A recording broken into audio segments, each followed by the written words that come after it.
of some of what happened for us internally on the course, maybe share a few stories.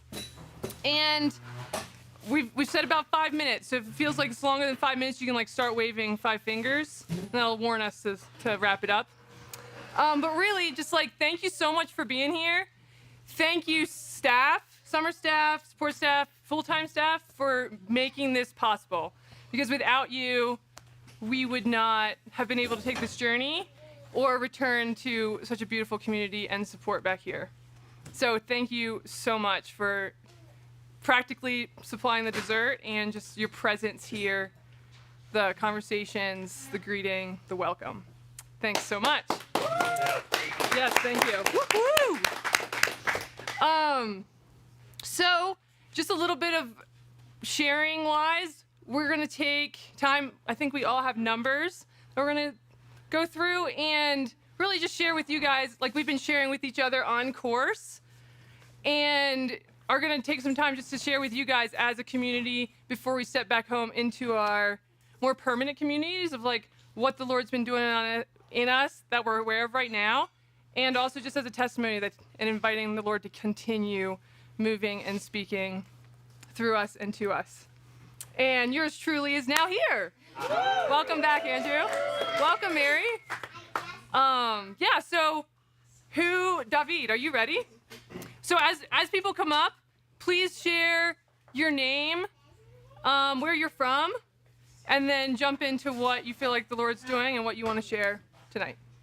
Do you have something you want to add, Andrew? Cool. Awesome. David, over to you. Hi, everybody. My name is Dave, and I am from Houston, Texas.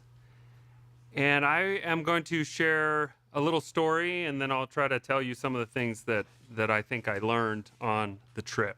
So on the last day, we climbed, it's like 2,000 feet in the last 3 or 4 miles or something like that.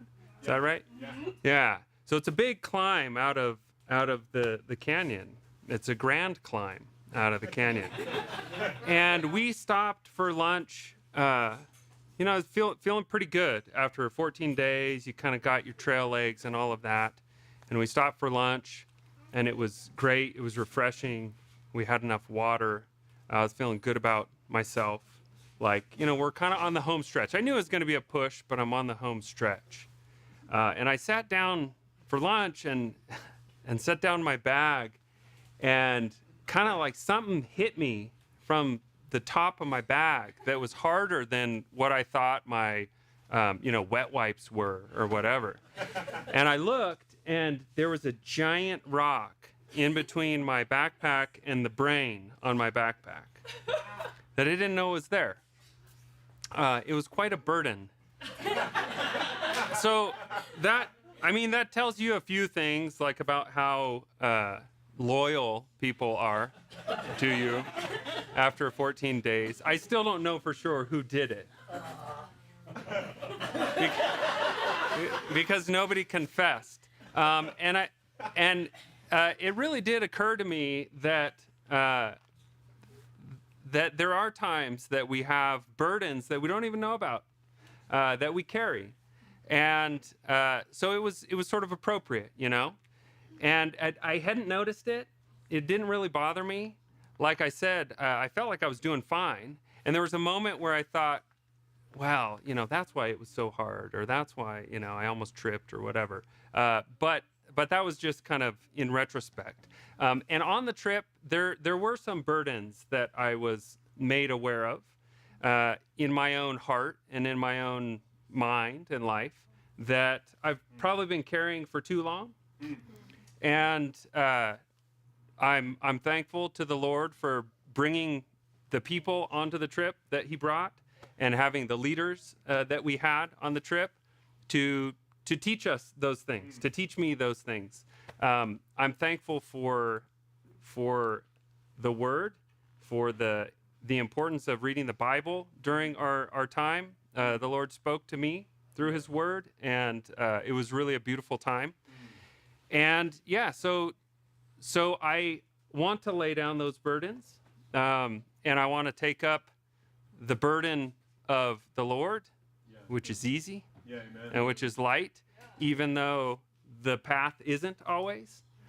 Even though I think, as far as I know, have a long way to climb before I'm back to the trailhead, but that's where I'm headed. And so I'm thankful for that. One of the things I thought a lot about was the fruit of the Spirit, which, you learn all kinds of in my case, learned all kinds of songs in Sunday school, right, about that. So they're not new, but they were new to me on this trip. And I want them. So I'm looking for the Lord to give me that fruit, and I'm praying for the Lord to give me that fruit to replace the burdens that I've been carrying myself, which are a lot heavier. So after lunch, I packed up and put on my stinky socks and put the rock back on my pack and tied my brain on my pack, that brain, and walked up. I don't know why, really. But I walked up with the rock, and then I dumped it off at the trailhead. So there will be some day I'll get there, and I'll be able to throw my burdens down, and I'll be able to throw my crown down, and I'm looking forward to that day. I also walked behind the person who I suspect was at least the mastermind behind this crime that I've been describing. And so on the way up, I was shoving rocks into his crazy creek and every nook and cranny of his backpack that I could find. And I think I had like around 15 pounds and extra in his pack by the end of it. And he noticed, but he was a good sport because I think he realized revenge was in order. So thanks.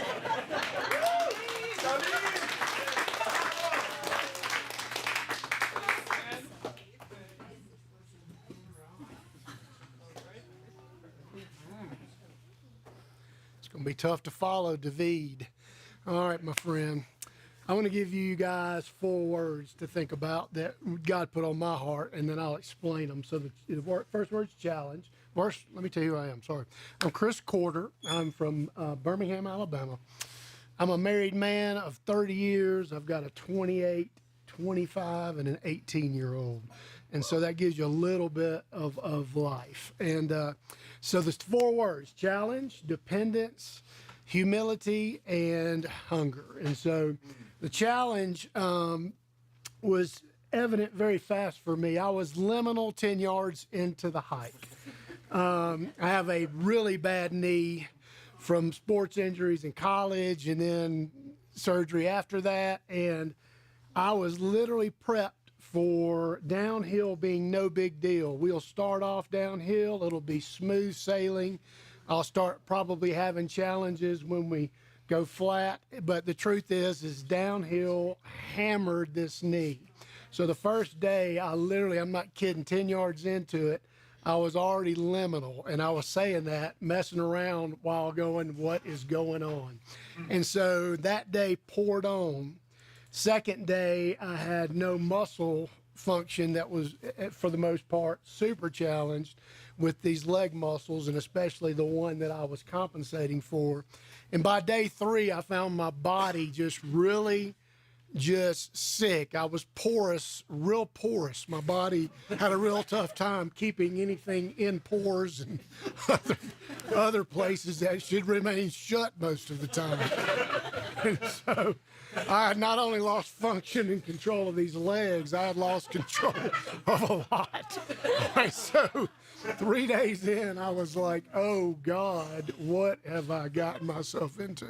And so what's good is that there was much grace given, and I hit the bed at 4 on that day and slept through the night, and God woke me up a new guy, and I began the process of getting my legs, and which was wonderful. That leads me, so the challenge was quick, and that made me very aware of my dependence. And God has been giving me that awareness more and more over the last few years, and how really healthy that is for me. And in this trip, it was just exponentially felt because I was not prepared for that kind of beginning. to this trip. And so God, in dependence on him as I pray, give me strength, and saying verses like the joy of the Lord shall be my strength, and putting a smile on when I didn't feel like a smile, and different things like that. God showed very, very faithful to help sustain me, which leads me to humility, because that was very humbling, because I thought I was physically ready for something I was really not physically ready for. I think God had been preparing me spiritually and in other ways, emotionally, over the past few years, to be able to handle the lack of physical capability that I experienced as a little bit of an older dude. If you can see, there's a lot of gray in here. And so it was very humbling in a very good way. And that leads me to the hunger. And so my wife and I have a marriage ministry. We're very committed to equipping strong marriages, from ones that are like ours that come from massive brokenness to ones that are, quote, doing well. We want to help keep growing in health. And that hunger was renewed and restored and further equipped through the process of my own personal journey into the Grand Canyon and then back out and building relationship with these beautiful people, while God just showed me himself in ways that I would not have seen, especially over these last 2 weeks in my life, because I would have not been in a place of being completely unable to see my way out. There was no way for Chris to figure the way out, and God provided one, and then provided great support out of other followers, and they lessened my load. They carried weight out of my pack that third day, which is the only way I did the third day, which is humbling, obviously. And then, so just thinking of those words, those will keep resonating. That's what I'll be taking and transferring into the home front when I get home and we continue the second half of this year in ministry. And so I'm just grateful. I'm very thankful that God brought me. I'm so thankful for Solid Rock Outdoor Ministries and what they did to pour into my life, and a lot of new friends. And so excited to see what God does going forward. So thank you.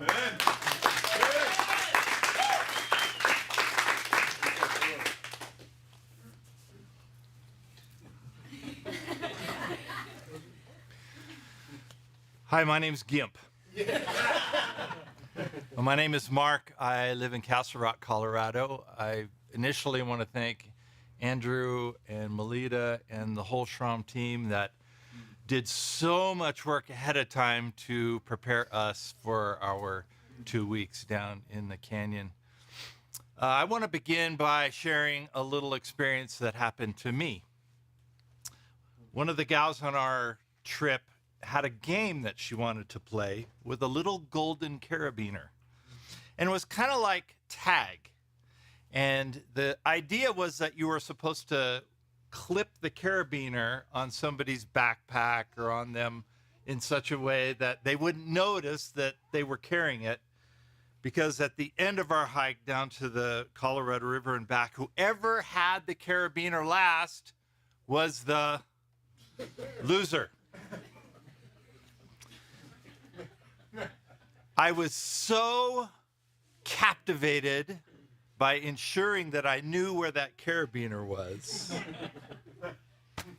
that we had a moment coming back where we came across the skeleton of a bighorn sheep, lamb, a baby bighorn sheep, a lamb, as it were. And while everybody was focusing, no, let me rephrase that.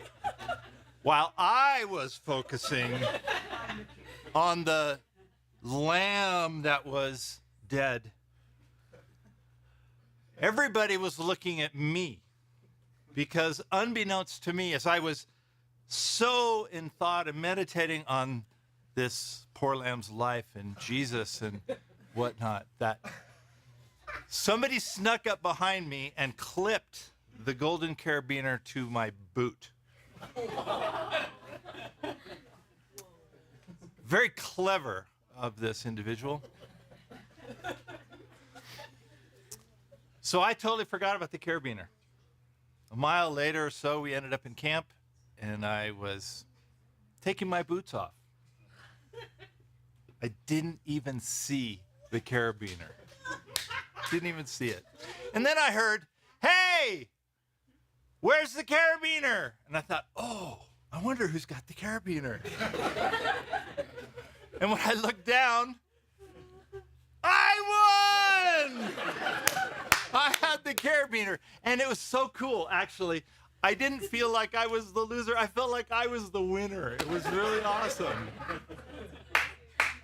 Anyway, my big idea that I wanted to walk away from with was also like Chris, an idea about humility and where my heart is and my life up to this point and how I do life.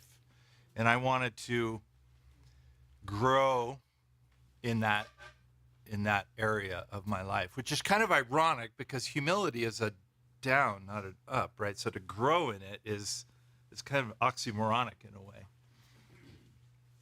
And the Lord used an incident on the seventh day to help me learn about humility. I stepped on a rock wrong and I hyperflexed my ankle and actually in my ears heard a pop, a rip sound in my calf and just fell to the ground. And the team rallied behind me and helped me for the remainder of our walk and our trip out. And my two cook group mates, Dave and Joy, took all the food. I didn't have to carry that. Everybody took all my gear. All I had to carry was really my clothes. And I was the one in the skirt with the bandage on my leg. I don't know if you've ever seen somebody with a bandage.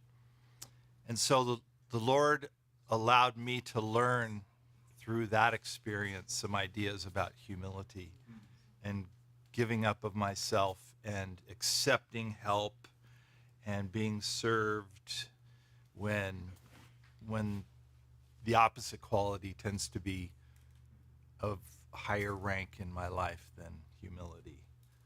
So I thank all of you who were on that trip together down into the canyon. I love you a ton, and you are indelibly etched right here. Amen. Blessings.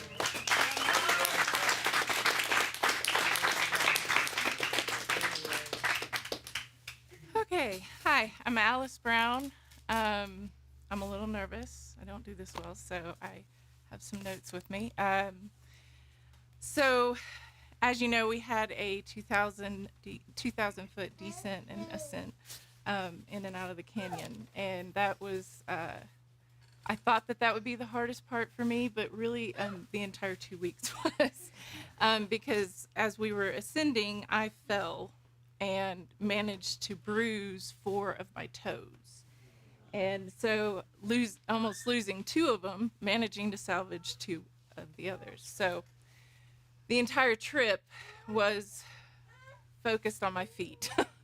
The 2 things that needed to get me through the canyon. But turns out I didn't need just my feet. I needed my team and I needed the Lord. So it was, the Lord used that to gently but firmly remind me that it's all about his attributes and his endurance and his strength that I needed to get through, but also his confidence. Because I went into this course thinking I thought I was a little bit. I didn't realize I was as insecure as I was. And he very quickly showed me, he did it in a very gentle way, you know. But I too had to give up some of the things out of my pack that first day and the following, and continued to struggle physically and therefore mentally and therefore spiritually. And it was, I've never been in a situation like that where it was just compacted one on top of the other. So it was a whole new world for me, and I really had to lean into my teammates. And one of them looked at me at one point and said, Alice, you have such tenacity in you. You have a tenacity in you. And I was like, tenacity? And that means to grip hold of something firmly. And so I realized, like, as I was hiking on the trail, you know, I've dreamed of doing that, being an instructor since I was probably 18 or 19 years old. So this is a redemption story for me. And I've waited 20 some odd years for this. So as I'm hiking, I'm learning all this new gear, one of which being my poles, and really relying on those and getting a firm grip on those poles and just getting over every rock. But then also, it was just over and over, I was reminded of the word tenacity and grabbing hold of arms to pull me up, getting a firm grip on those. But also moments of grabbing a hold of a rock on my own and using that tenacity to pull myself over it. So it was an amazing journey. At 43 years old, you know, I wouldn't trade it for the world. Like, the Lord just showed me so much about myself, and will continue to, and is continuing to. And I'm very thankful for my team, and I'm very thankful for my leaders. And we'll see what the Lord has next. But thank you guys very much, and thank you for the rest of you for prepping everything for us and making it possible.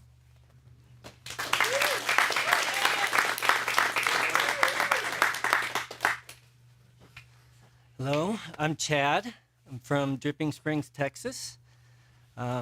If you can remember back to the first photo on the slideshow, kind of gave you the macro picture from the top of what the canyon looks like as we began to descend down. And I remember stopping at the top and looking down and going, wow, I have no idea where I am right now. I don't know what I'm looking at. I see these canyons. I don't know what's in them. And trying to just perceive what I'm about to experience for the first time. And so we descended down, and we get to a level, and we get into the first canyon, and it's beautiful, and we have some awesome experiences. And then as we keep going, it gets lower, and as you remember, the canyon walls get higher and tighter. Water begins to show up, and you begin to discover fossils in the rock and foliage you haven't seen before, and all these cool new things. It's no longer freezing cold like it is up on the rim. You are taking off as many clothes as you can before you go to bed so you don't sweat to death on top of your sleeping bag. And the whole trip for me was entering into a place where it was very uncertain and ambiguous. And what am I seeing? What am I perceiving out in front of me? I don't know what's out there. And how much I learned for myself retrospectively as we came back out and we climbed back up, and I turned around and we stopped for a moment and we looked over everything, and I could see where we went. I couldn't see what was below and farther deeper into the canyon at this point, but I knew what was down there. Having experienced it, walked on it, swam in it, slept in it, and pooped in it. And it helped me in my own heart that whole trip was this. I've known what's going on, and I know the terrain of what's been happening in my life, but there's some things that exist in me that I wasn't fully aware of. Some things that were still kind of hidden or became hidden over time. Things that, were manifesting, and I didn't know where they came from. And I learned, having that time, thanks to amazing leadership, a great team, discovering what's really inside of me. Where's it all coming from? To where I began to understand myself a little bit more clearly and understand what the Lord was speaking of me. Having, our solo moment and having a real authentic encounter with Jesus that I've been longing for a while. One of the scriptures he gave me before going out was, I'm calling you away into the wilderness where I will meet with you. And and I was highly anticipating that moment. And he showed up like he always promises to. And I found myself before him saying to me, don't hide from me. Knowing so much how close he is and how aware he is of me all the time, and knowing he knows what's inside, I realized how I could still hide from him in the midst of that. And getting his permission and inviting me to let myself be permitted to go, okay, here I am. I don't want to hide this from you. I want to be seen. I want to be known by you more than I thought I really did. And so it was a beautiful time being able to come back out and look and go, I know what's down there. I know what's beautiful down there. I know what's fun down there, and how it transformed my heart. So we had this one moment towards coming back through.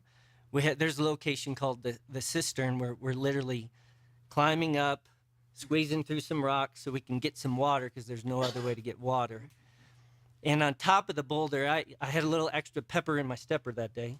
So I was like charging ahead of the team going to get water a little early, and I climbed up, and we had gone there before at the beginning of the trip, and there were a couple of frogs hanging out before. And so when I came back around and I was ahead of everyone, I climbed up there, and they didn't look too happy at me. They're like, you're back again to take our water. So I named them Fred and Jeffrey.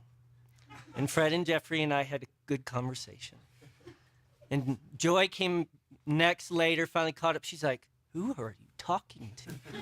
I'm like, Fred and Jeffrey, they're up here hanging out. You need to come say hi. It's fun what the canyon will do to you after a while. Stop talking to people and you're talking to the animals hanging around you. I think one of the favorite things about that whole trip was every night laying down, looking up at the stars, seeing them clear and watching the bats come out and just fly around, and just that freedom and that peace of just enjoying God's nature. So thank you all for interceding for us, believing for us, and sending us and welcoming us back. So thank you.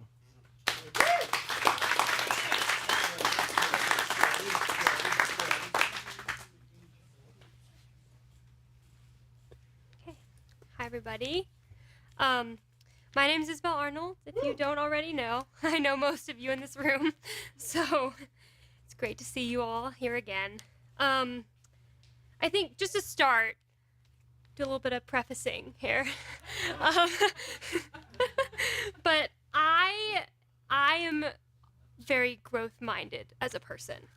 The last time I was up here talking to you all, I had just gotten off of a 2020, and my life had been radically changed for the better, and I was a new woman of God, which was great. Loved it. But I think going into this course, I had similar expectations. You know, the last one was between my freshman and sophomore year of high school, and now I'm in between my freshman and sophomore year of college. So naturally, I'm going to go backpacking for a long period of time. I will come back a completely different woman, and the Lord will have radically given me perspective and changed my life within day 2 of the course. So those are some pretty high expectations. You know, just putting that out there. I realize that now.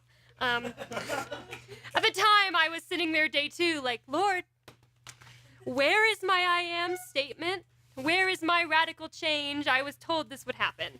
So then I get to day, 10. I'm like, Lord, I don't know. I think I've grown, but I don't have any specific, like, yes, I've grown. And I think in hindsight, I'm looking back over the course and just like looking back over the past few years, I've really been so focused and used to growing at a very rapid pace. Just, learning day after day new material and, constantly learning more about myself and who I am. And so I found that coming onto this course, the Lord was like, girl, like, you've learned. You're here and you're doing this. You've trusted in me. You've gotten me to this point. And And he was really telling me, you need to rest now. Enjoy the community I've put you in. Learn from the, men and women who are older than you and know more than you, but be content with where you are and be happy with where you're at, because I love you the way that you are right now. Amen. And so my I am statement, some of you are familiar with SROM. It's just ways that I've grown over the course. I was trying to prove my worth to myself and others. Now I'm working to take time finding peace with myself and where I am at. I know that I am fearfully and wonderfully made and do not have to prove that to myself or to others. Which I don't think I consciously was trying to prove anything to anyone. I'm not sitting there like, I have to prove myself to my mom, or if I don't do this, I'm not worth anything. But it was just, getting so used to growth and moving forwards, not having the chance to say, no, like, actually, I'm happy where I am, and I'm happy with what I've learned, and I can take the time for myself to really apply that. And then the growth did happen, I promise you. We had an itinerary change, and suddenly my dad and Melita come up to me one night, and they're like, hey, you're leading tomorrow. We're super excited.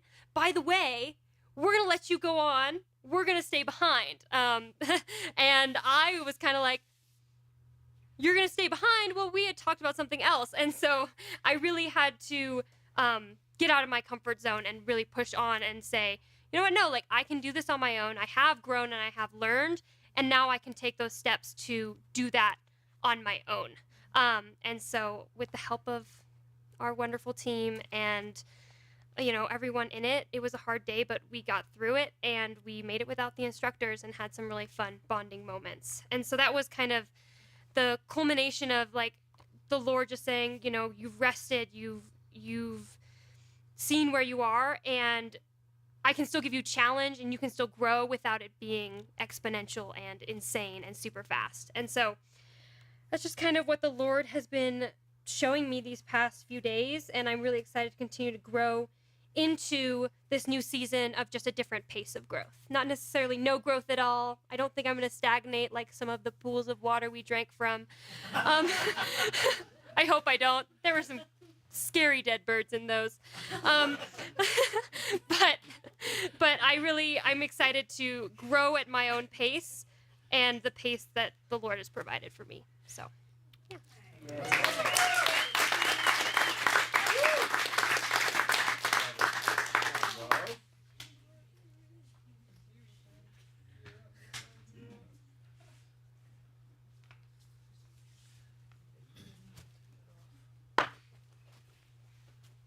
Hello, my name is Ethan. You might recognize me. I was here last year. I got a D+, so I decided to come back for a better grade. No, I was pretty distracted last year, and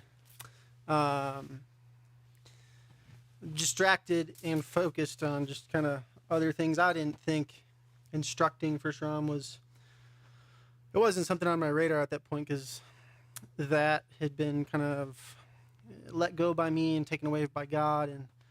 And you might remember a story told by Josh Horak where I met him on top of Grand Teton, and that led me to take the course last year. And so I'm back again. Had a pretty rough winter, and just found myself in a lot of doubt and like insecurity, and just like I can't.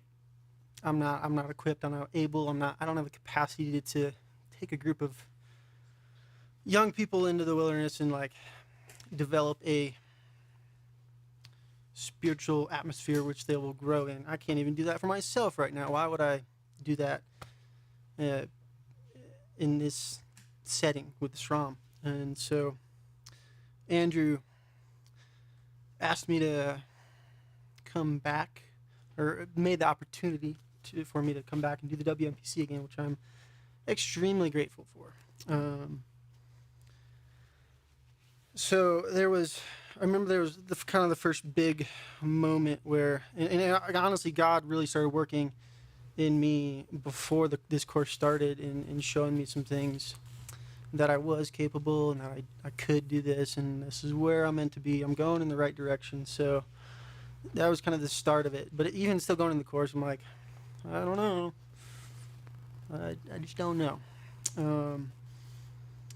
There was a moment, there was one day, first, second, third day, somewhere in there, we were hiking along, and just the rocks on the ground are just so many beautiful rocks. And just fossils of shells, imprints of shells, and everything. And so I was just like loving it, eating it up. And I remember we got to our group time for that night, and I was like, man, I spent the whole day like paying attention to the rocks on the ground and seeing all that stuff, and people are more important than rocks, and I'm missing it. Like, I am just totally focused on the wrong things, and I kind of started to break down at that point.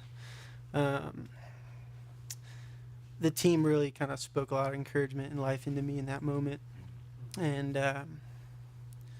yeah, it was big. And after that, I kind of started having a lot of conversations with Andrew, Chad, and some others about kind of like just good, helpful insight and good questions, and really started to understand what fullness of life means and how that plays out. What God is kind of, well, we're creations, and when the creation, when something that you've created is doing what it's meant to do, it's fulfilling its purpose, fullness of life. And when I'm doing what I enjoy, what I love, what brings me joy, what makes me happy, what I can share with others and all that, I'm doing what God created me to be, and that's glorifying God. Yeah. And so I started realizing some of those things, and really that went deep. Started letting me look at the things that I'm doing with just more understanding of this is who I am, and this is how I am meant to glorify God. So during our burdens devo, I'm cruising along. I go over there to find a better rock because there were crappy rocks over there. So I knew there were better rocks down by the river. I'm like, nice smooth ones and cool ones. And I brought back 2 rocks. One was cool, but it was too small, so I couldn't, didn't facilitate holding it in your hand while you were cooking. It was too easy. The other one was a really cool heart rock, which is big enough and perfect heart. Heart rocks are cool. And I'm like, yeah, cool. And I knew where this was going because I've done this before. So I'm sitting there thinking of like, other people's heart. Whose heart, have I been holding too much responsibility over? And I'm like, I don't know. I can't think of anything. Or like, that just doesn't apply. I don't know. And then all of a sudden I'm like, it's my heart. Dang it. I'm literally holding a heart of stone in my hand. I'm like, man, okay. Well, I guess I've had a hard heart in some areas of my life. Not all, but like there's been some hard parts in my heart that I'm, okay, I see some spots where I've kind of been really frustrated with God. Like, why? Like, you knew this was going to happen. Why am I here? Why did you let that happen? Why? You knew it, God. And just those frustrations, and realizing like, this is my heart of stone. This is mine. This is an opportunity right now to lay this down. Literally, my heart of stone. And so yeah, that moment kind of like started some more shifts in me. And 2 passages in the Bible, one that Andrew shared, one that Chad shared with me. One was Isaiah 61, the year of the Lord's favor.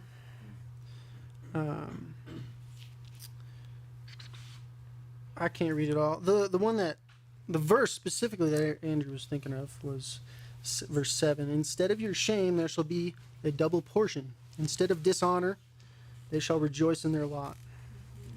Therefore, in their land they shall possess a double portion. They shall have everlasting joy. And that was, and just reading through that whole chapter, it's beautiful. Go home and read it. There's some major shifting going on in my life that I really did not think I would be coming back into a space of this type of leadership, an opportunity that I, for a long time, have done and thought this was the way, and then thought, nope, it's not. All right, so now I have this kind of newfound purpose, and then to go along with that heart rock. Chad was sharing this verse, Jeremiah 18, and it's where Jeremiah goes down to the potter's house, and this is referenced many other times throughout Scripture, and Jeremiah goes down to the potter's house, and God basically is just speaking into him about, this is who I want you to be. I want you to be a piece of clay that I can mold and shape and turn into something that I want you to be. And here's my heart of stone, and here's an opportunity to take this and make it a nice, soft, moldable piece of clay that can be useful and bring God glory. And so I've been just reading through those, just sticking to those, and a few other things, but sticking to really those two passages, and like really understanding what God's speaking to me through that. And yeah, so it's really a 180 from where I was kind of this winter, and knowing that this was coming, and just not really looking forward to it as much as I would like to. It's been a 180. I'm like excited. I'm leading the 2020 boys, and it's like I'm excited for it. I'm looking forward to it. I get to lead with Cody, and I'm just stoked for it. And just blown away that this is where I get to be and what I get to do, and the opportunities that are going to come from it. There was a couple moments hiking back up where I chose to accept some burdens from many burdens, little ones along the way, and those really constricted me. Like, I saw some cool rocks on the ground, but I knew if I leaned over to pick them up, other rocks that were placed there that were supposed to be on my pack would just fall off, and so I had to really kind of just eyes forward, hike, and really just, accept those encouragements, gifts. Yeah, that's what they were, gifts. I don't know what they were, but yeah, training weight, yeah. Thank you. Amen.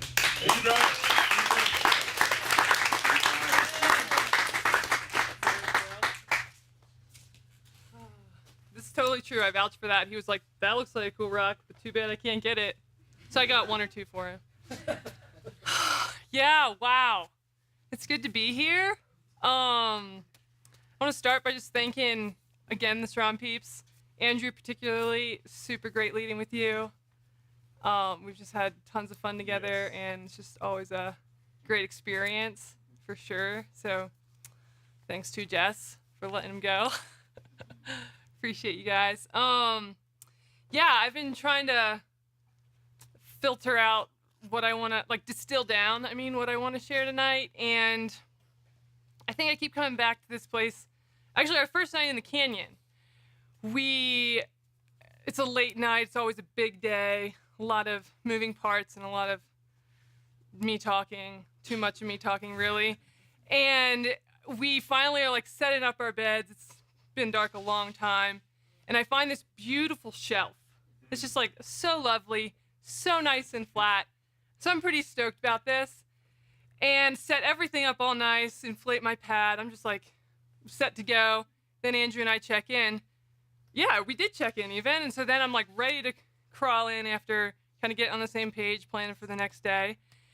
And I go to crawl in and there's a spider web right in the corner. And we look at her. She's got the little red X. Hourglass X. It is an hourglass on her body. I'm like, darn, can't sleep here. I was really looking forward to this. So I just moved a little bit. And it was fine. It just wasn't as primo of a spot. But at first I literally didn't even see the spider. So I was relieved about that and grateful, really. But it kind of brings me to this place of the spaces spiders build their homes is a space in between. And canyons are a space in between. And I think I've lived a lot of my life not really loving the space in between. Like I love being in the future where I'm imagining I'd like to be, or like remembering things about the past that were either hard or great, but it's hard for me to like be in that space.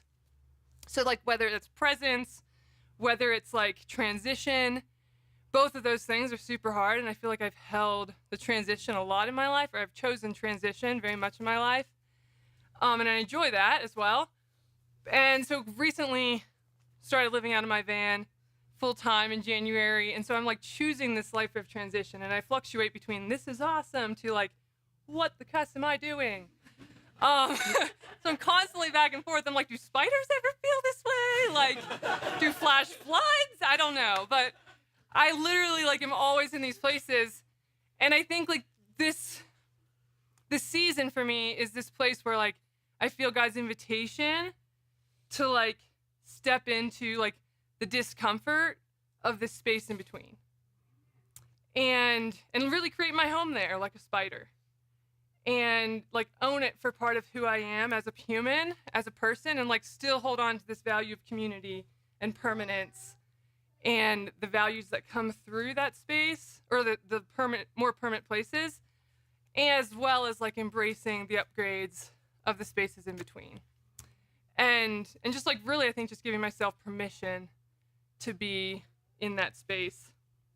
So I think like, I'm just gonna read a little excerpt from my journal here that I wrote one day in Indian Hollow.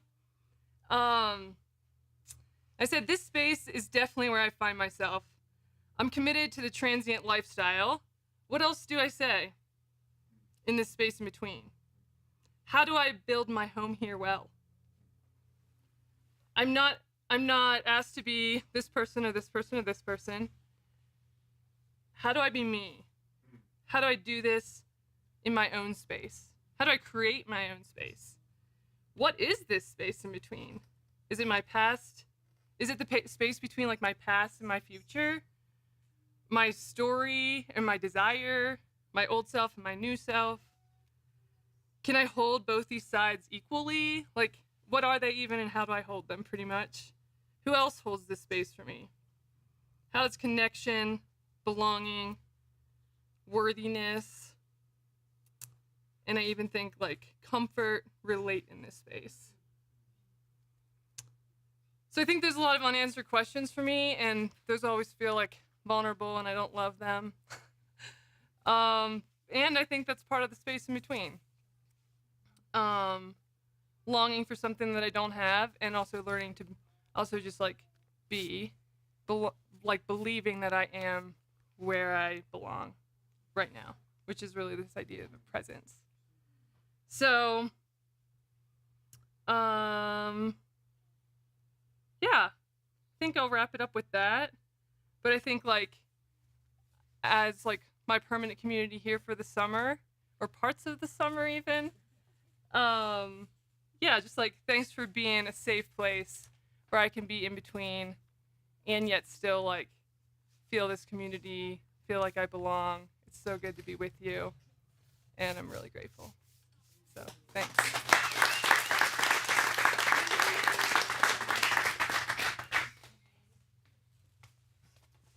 Hello. my name's Joy. I'm from upstate New York, but I've been going to school in Colorado for the past couple years. And I'm going to be here for the rest of the summer. So stoked to get to know you all. So kind of going into this course, and really a long time before this course, life is busy and crazy and hectic. And in my mind, I view it a lot of times as you would a calendar of like, okay, I have this going on, and then I have this WMPC, and then I have another thing going on. And it's just like this list of kind of like, check it off the list, check these boxes, and like move on to the next thing. And when you do that, you can't really fully dive into what you're experiencing. And I was looking so much at the broad picture that I couldn't see like the individual days and the individual moments right ahead of me.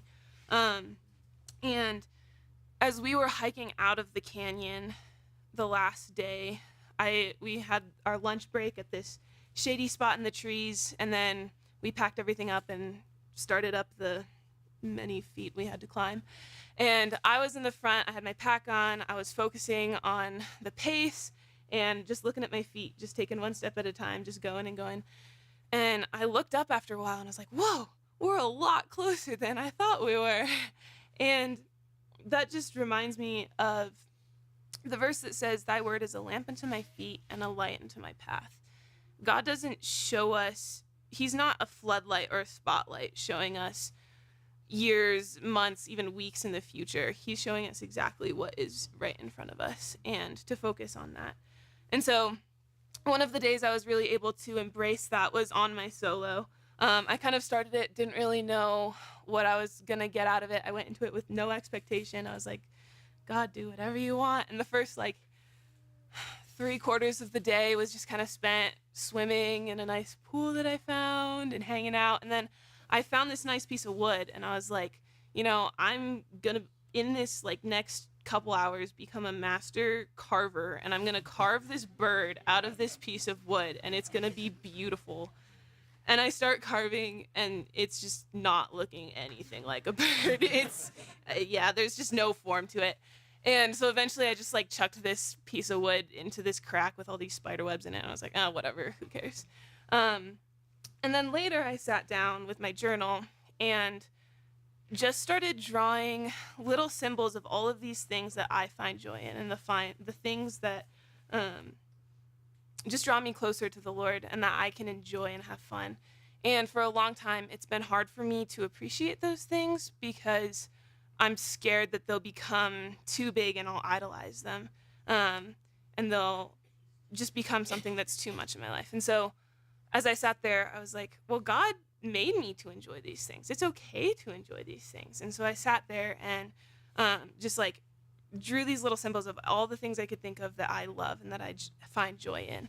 And I just sat with that, and that was really cool. And so I'm really excited to be able to use that this summer, and I'm stoked because I love time in the outdoors. And so just excited to embrace that and thankful for the moment that I had to just sit in the present and not be thinking weeks ahead and months ahead, and just sit there. So, yeah.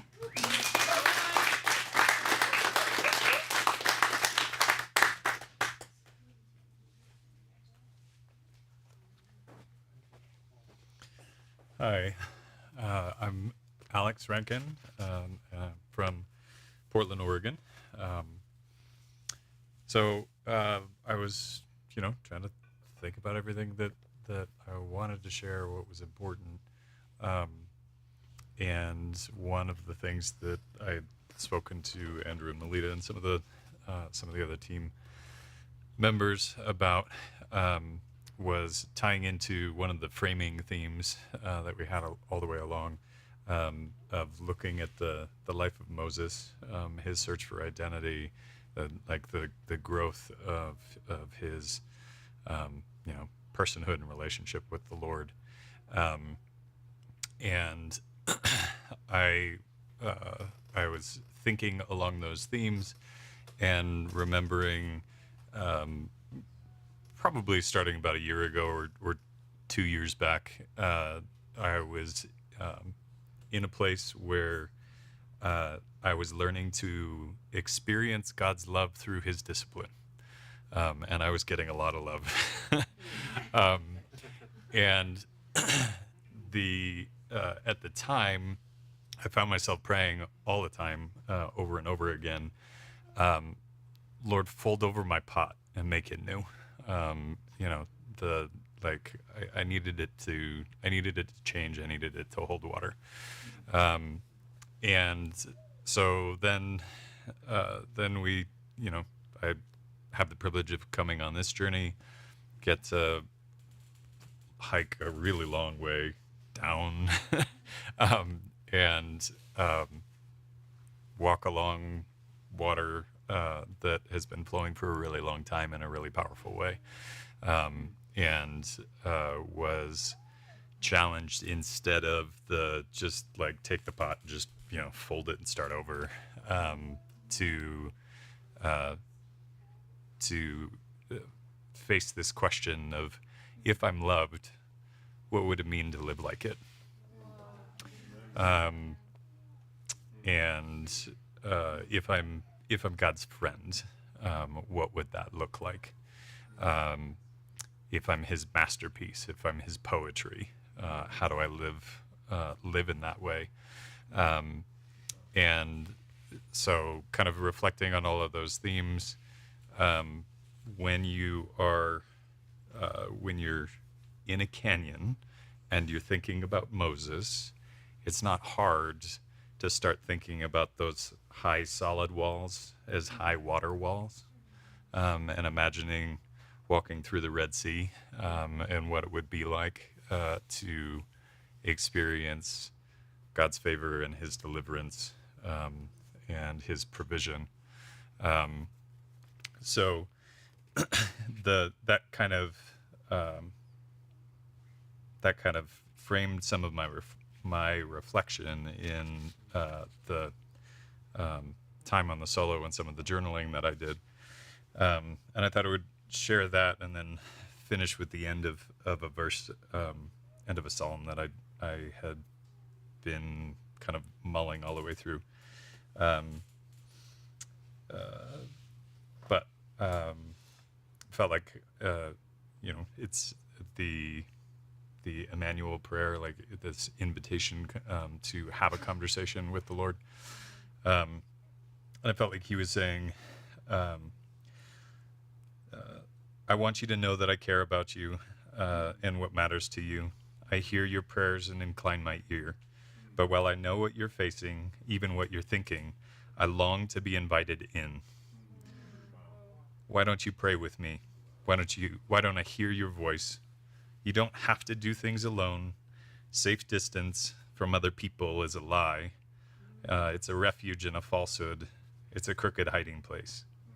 I want you to walk boldly into my throne room with all things, joys, fears, failures, and I'll show you how to navigate and overthrow them. That along with the context of having to navigate, having to read maps, having to, sort through landmarks and rad plans and compasses, was really helpful for me, thought-provoking, and then kind of continuing to return me back to that question: if I'm loved, what would it mean to live like it? So I thought I'd share the end of the psalm that had been standing out to me. This is Psalm 77. I've shared it with a couple of the team members already. Like many psalms, it starts out with, everything is awful. Where are you? Right? And then goes on to say, then I thought, to this I will appeal, the years of the right hand of the Most High. I will remember the deeds of the Lord. Yes, I will remember your miracles of long ago. And it goes on to say, the waters saw you, O God. The waters saw you and writhed. The very depths were convulsed. The clouds poured down water. The skies resounded with thunder. Your arrows flashed back and forth. Your thunder was heard in the whirlwind. Your lightning lit up the world. The earth trembled and quaked. Your path led through the sea, your way through the mighty waters, though your footprints were not seen. And it's not hard to imagine how meaningful that can be when you're walking through canyons carved by the Colorado over years and years and years. So that's my takeaway, is remembering that there are footprints in front of me that I haven't seen. And I would encourage you all to look for those unseen footprints too. So thank you very much.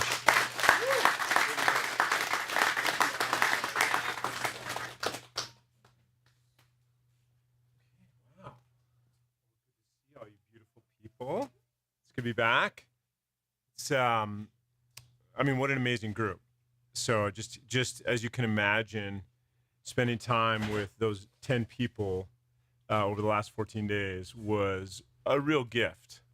I feel very just loved by the Father, and I feel like it's just been a huge blessing. So I just want to thank the team, my teammates, just for the time that we had together. It was really significant and meaningful. So I really appreciate it. I do want to thank you, Melita. You're amazing. I love you. You're just a wonderful human being, and it's just considered an honor. And so I'm super thankful for you. And then I want to thank you all just for the support and the love. We could not have done it. We couldn't have been out there without everybody back here. The prayers, all the logistical support that happens while we're away. SROM keeps going, so to speak. And so that was a huge blessing. So I feel very thankful to you all, especially thankful to my beautiful wife, and just the gift that you are, and the sacrifice. Not only was I gone, but your beautiful progeny one, first generation, was also gone. And I got to have a lot of time with her, but I know that was hard for you. So thank you, baby. Love you, and I really appreciate you. So a couple fun stories, and then I'll jump into some just testimony and some of the things God did. So I don't know what, honestly, we were trying to remember what day it was, but it may be day 2, no, it couldn't have been day 2. Definitely wasn't day 2, it was day 3. So in the Grand Canyon, as you can imagine, it's hot. It's a warm place. And so it takes 2 days for us to get to water of any substance. And on that third day, just like Jesus, we rose in glory when we found water and we were able to get in for the first time. So not all of us, but many of us jumped into this pool, not deep, but deep enough that we could get our whole body wet, like up to the neck if you're lying down in the water. And as we're there frolicking and just having a wonderful time, Mark looks over to me and he says, Andrew, you look like an otter. I was like, oh. One of the greatest compliments of my life. I was like, I've arrived. I'm embodying like my inner otter externally. So that was joyous. And for all of you that know me, you know how just spot on that really is. So we had otter life in that pool. It was our otter pool, and it was a lot of joy. But I think it's also just indicative, if that's a little window into our larger 14 days, in many ways it was like that. Doesn't mean it was all fun all the time, but we had a lot of laughter. We had a lot of joy, a lot of storytelling, a lot of amazing memories of just connecting around joy, laughter, story, shared fellowship. And that was really rich and wonderful. And we also had a lot of challenge, and we had a lot of hardship as well, which was all the suffering, so to speak, was also meaningful. But it was that was just a really fun story. So that was one thing that I wanted just to share, just kind of as a picture into our time. Another fun story, and then I'll jump in, was that we solo, as many of you know, or all of you know that have been on SROM course, we have a solo, and on our course it was a 24-hour solo, more like 26, maybe somewhere 28, something like that. Well, that evening everybody's asleep. Well, I didn't go too far because Mark had recently injured his calf, and we just weren't sure how he was going to do that first night. So it's not that I was close, I wasn't hovering, but we if we kind of looked, we could see each other. So not in the middle of the night, right before bed, Mark's about to lie down and he sees this headlight coming down the canyon towards him. And it keeps getting closer, closer, closer, closer, and then it stops a certain distance away and it turns off. And Mark's kind of looking, he's puzzled, and he thinks it's me. And then I've come to like spy on him. And in his mind, I was like hovering over his sleeping bag, lurking, but I really wasn't. I mean, we were quite a ways away, but in his mind. That's what you said. Yeah, right. And then like 20 minutes later, half an hour later, the light turns on and then like walks away. So this whole time, Mark's like sleeping, thinking Andrew's like creeping on me in the middle of the night, which wasn't true. Different story altogether. That's for somebody else to tell. But I was waiting in my solo spot when a light approached, had a conversation, and then the light left. Then the next morning, Mark gets up, and I'm still like within like viewing distance. So he thought that I was just kind of like pseudo-stalking him all solo, which wasn't true. I basically didn't move for 24 hours. Almost literally didn't move. Just sat in a chair, very stoic, like a statue. I barely moved to go to the bathroom. Let's just put it that way. Anyway, nonetheless, I digress. But also indicative of the time that we had together and the many stories and the laughter. So, okay. I'll start out my sharing with, for me, an appropriate and meaningful metaphor. It might sound a little cliche because it does involve a canyon. But it really was, I think, a helpful picture that the Lord began to give me on the course that really tied into one of my upgrades or transfer moments, kind of one of the key points of like insight for me on this trip. And that is that if you've ever seen the Grand Canyon from the rim and you look out, you can look out and it truly is remarkable. It's truly breathtaking. It kind of like, it fills you with this sense of wonder, like, wow, this is an amazing place. It really is expansive. However, if you only stop at the rim, you never go down layers. It's literally, we went down layers and layers and layers and layers to experience the Grand Canyon. And every layer you go down, you literally experience like something new and different.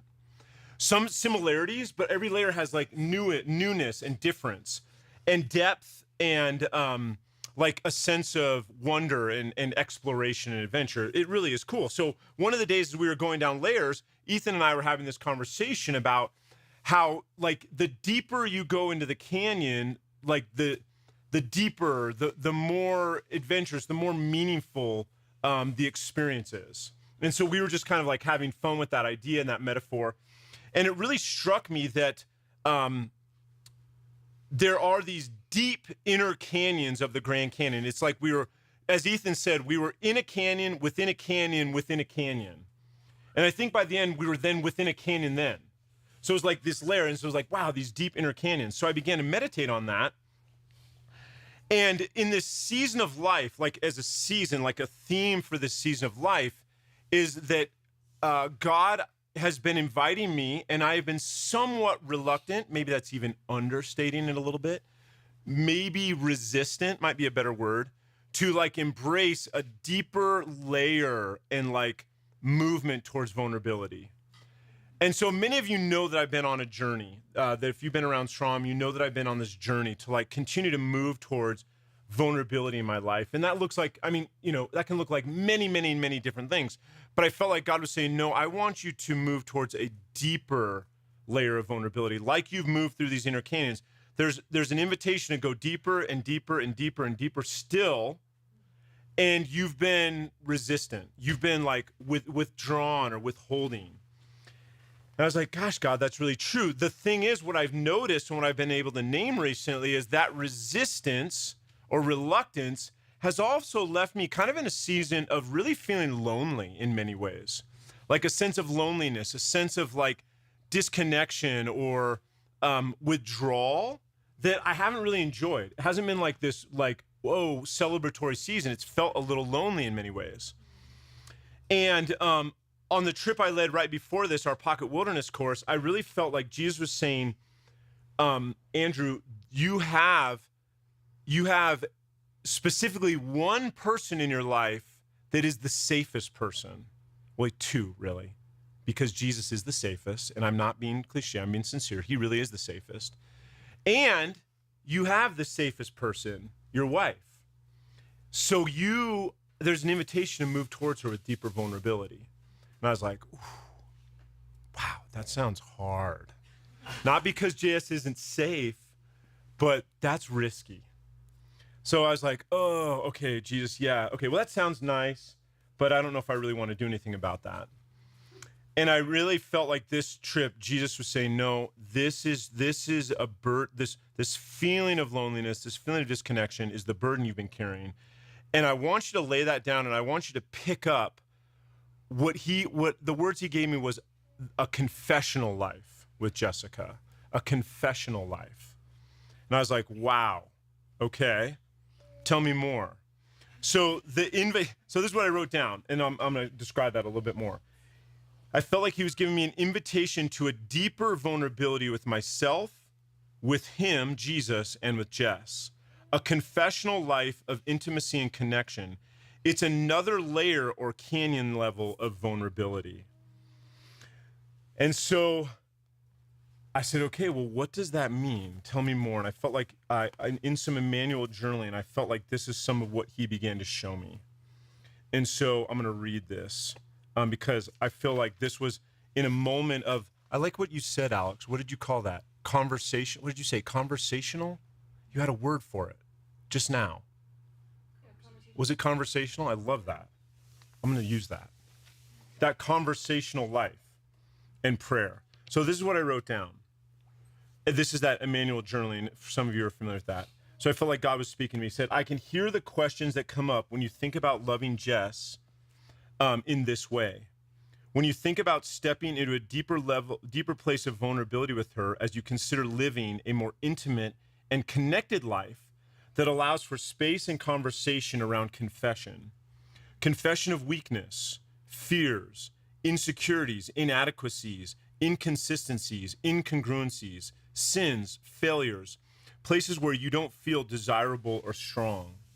The confessional life of a man who is connected to his limitations, acquainted with his sufferings, and willing to share them with the most sacred and important person in his life is a risky adventure of the deepest places and canyons of the soul.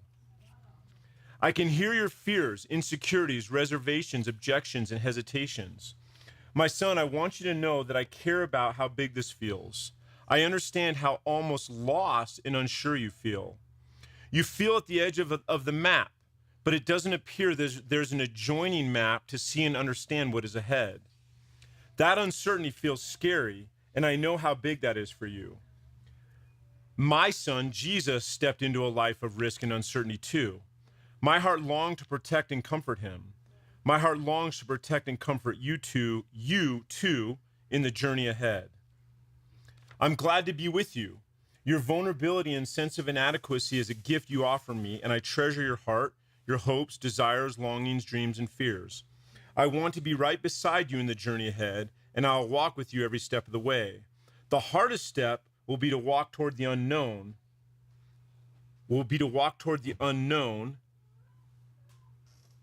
unsure of what is ahead. Your first steps will require the most bravery. Remember, I created and designed you to thrive in the midst of adventure and unknowns. You're made to explore the places few have traveled. Even now, as you look up at the tall cliffs deep in the Grand Canyon, it took the first step of courage to explore an unknown and uncharted place. Now you're sharing this place and have shared this place with many people, and the life and goodness for you and others has been amazing. So too, as you step toward the deep places and canyons of your heart and life and offer them to Jessica, there will be goodness, beauty, life, truth, and love. I'm giving you courage, resolve, strength, faith, hope, and grace for what is ahead. Take my hand as you step off the map into a glorious and at the moment unknown adventure ahead. So, yeah, I'm excited, a little scared. But I really, it's hard to describe, but it's this deep sense that it's like there's a knowing. I don't know. I just sense like this deep connection to Jesus, this longing to be more known by him. Well, I'm known by him, to know him more deeply, and then to move towards a deeper life of vulnerability with Jessica. And that will be the step to just deeper connection, intimacy, goodness. And that will then also open opportunities to connect more deeply with others. So I'm really excited for that. And like I said, a little bit nervous. And I think in so doing, I will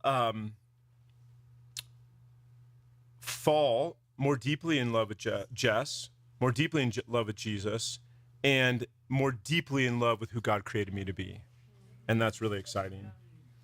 I think one other big part, and then I'll stop, is that connected to this, for me, is just recognizing that there's a part of me that God really loves that's really more connected to like this childlike heart and my childlike self. So I don't want to go into much detail on this, but I'm just going to read this. I said, one thing that God is showing me on this is that I'm discovering and nurturing my childlike self to love and honor that part of me as important and significant for my identity and my relationship with God and others. So I think Jesus just been showing me that there's a long time ago where I almost set the childlikeness aside and thought that that part of me or how God created me wasn't important anymore because I was a man. And I feel like Jesus is saying, no, they're both important. Your adult Andrew self and this little child are both important to the adventures I have ahead of you. So I don't want to go into too much of that tonight, but it's something significant for me and I wanted to share it because I know a lot of you love me and will follow up with me on that. So just thank you all. It was a really wonderful time and really meaningful. And I feel super blessed and super thankful for where God has brought us and is bringing us as a team, collectively and individually over the next, I don't know how long, into the future. So I think with that, let's close this time. And we're just going to have a little bit, not a long time, but we're just going to have a little bit of time of prayer at the end. We had, you all sent us out in prayer, and we just want to create a little bit of space before we close to pray briefly. Not a long time, because I think, Mark, you're leaving, right? So Mark and Dave are leaving, so we want to honor the time, but we do want to create a little bit of time for prayer before we close. And then we'll close. So, and if you guys need to go, you should go, really. So, really, I mean that. So, Jesus, I'll just pray to close us, and then we'll do a little bit of time. We'll turn on a little bit of music. Jesus, I just thank you so much for this opportunity. I thank you so much for what you did in my life, what you're doing, what you did in each heart and life tonight. And on this course, it's really encouraging. And I just want to thank you for the beautiful people behind and here in Laramie that were praying and believing you to do a wonderful work. And so just honor you, Jesus, as the author and the perfecter of our faith. I want to honor you, Jesus, as the cornerstone and the capstone of who we are in this life that we're living. And we say, Jesus, to you be the glory forever and ever, amen. And that we would go from here, growing in wisdom, stature, and favor before God, man, like you did, Jesus.